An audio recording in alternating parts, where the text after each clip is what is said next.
There are tons of rotting flesh here on the beach, far too heavy for these scientists to haul ashore with just hooks and muscle. They're trying to find out how this right whale died.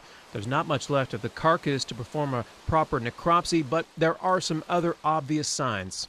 It's a lot of rope. I mean, and to be wound around is kind of one of the things that is a little bit suspicious. But we're not looking to play blame here. It's just we need to understand exactly sort of what that rope is from.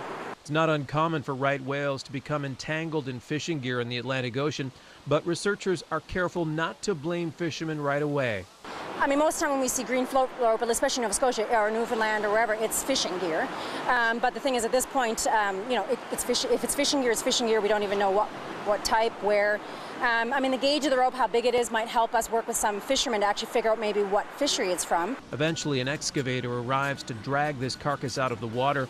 As it's rolled over, scientists move in to get a closer look.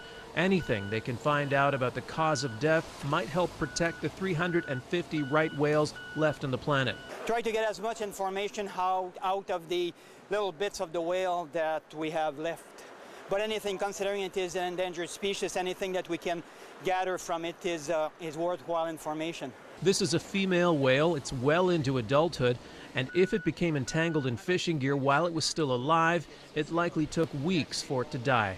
If there were enough of these bones left, museums all over the world would be lining up to display a full skeleton of an endangered right whale. Unfortunately, there are too few left. Right now, this excavator will haul whatever's left of this decomposing whale, put it on the back of a truck. After that, it's up to HRM to find an appropriate landfill. Preston, Mulligan, CBC News, Clam Harbor Beach.